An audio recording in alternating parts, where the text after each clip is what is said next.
जय हिंद दोस्तों, Gromor education में आपका स्वागत है। तो पिछली क्लास में हमने देखा था माइक्रो लेसन प्लान के फर्स्ट स्किल के बारे में, सेट इंडक्शन स्किल। आज हम माइक्रो लेसन प्लान के सेकंड स्किल के बारे में देखेंगे, जो है कि क्वेश्चनिंग स्किल। ठीक है, तो जिन्होंने अभी तक सेट इंडक्शन स्किल को नहीं देखा वो उसको देख सकते हैं। ठीक है, तो चलिए स्टार्ट करते हैं।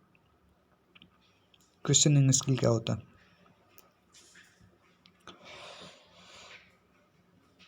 तो सबसे पहले जो भी हम जिस पेज पे हम बनाएंगे उस पर सबसे पहले हम लिखेंगे ऊपर क्वेश्चनिंग स्किल और फिर दिनांक डालेंगे। फिर विषय का नाम, जो भी आपका विषय हो, इतिहास हो, आपका सामाजिक अध्ययन हो, हिंदी हो, जो भी आपका जिस सब्जेक्ट का भी आप बना रहे हैं वो आप यहाँ पे मेंशन करिए। ठीक है, फिर आप यहाँ पे कक्षा डालिए, किस क्लास को आप पढ़ा रहे हैं। जो यहाँ पे अवधि यानी समय जो होगा वो 5 से 7 मिनट का ही होगा। ठीक है, चक्र यानी आपको जो प्रथम बार पढ़ा रहे हैं इस स्किल को या सेकंड टाइम आप पढ़ा रहे हैं, यहाँ पे इसको मेंशन करना है। ठीक है, फिर इसमें जो भी कंपोनेंट्स होते हैं वो हम यहाँ पे नोट डाउन करेंगे क्या क्या होते हैं।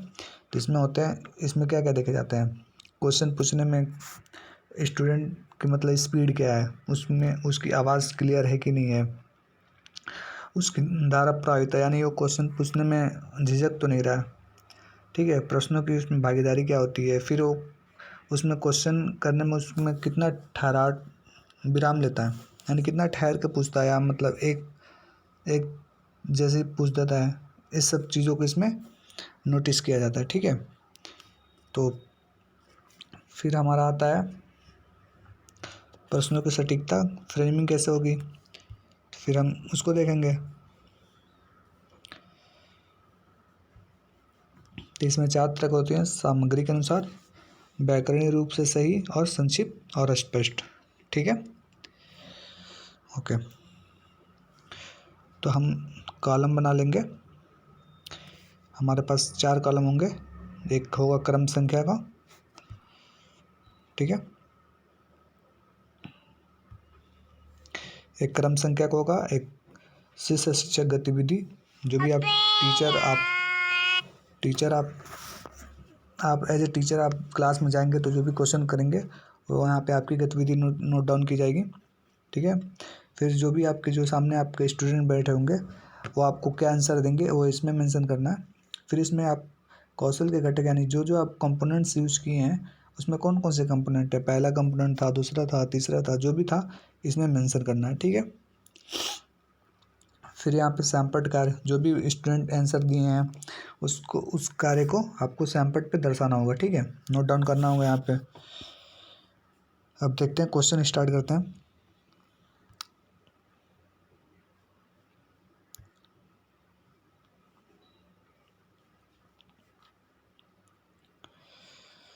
ओके, तो हम एज ए टीचर क्लास में जा कर के आप स्टूडेंट से क्या पूछेंगे।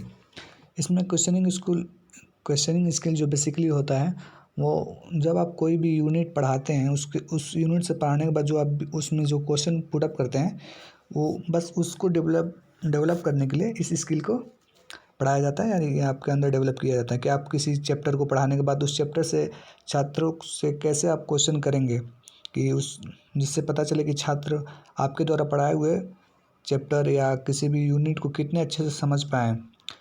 इसके लिए स्किल डेवलप किया जाता है। ठीक है, तो हमारा इसमें पहला क्वेश्चन होगा, हमारे सौरमंडल में कौन कौन से ग्रह स्थित हैं। आप किसी स्टूडेंट से पूछे तो स्टूडेंट अब खड़े होंगे, आपके सवालों का जवाब देंगे तो वो बोलेंगे बुध, शुक्र, पृथ्वी, मंगल, वरुण, शनि, जो भी जितने भी वो नाम ले सकें। तो इसमें आपने पहला और दूसरे तीसरे कंपोनेंट को यूज़ किया। ठीक है, तो उसके जो भी स्टूडेंट अब आपको ग्रहों के नाम बताएं, आप उसको एक एक करके नोट डाउन करते जाइए सैम्पल पे। ठीक है,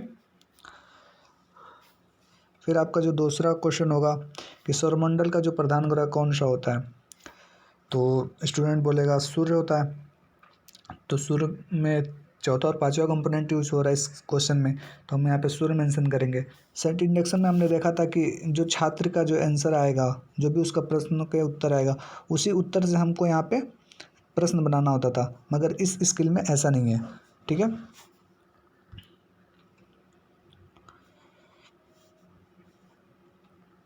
अब तीसरा प्रश्न ये करेंगे आप छात्र से कि भोर का तारा किस ग्रह को कहा जाता है।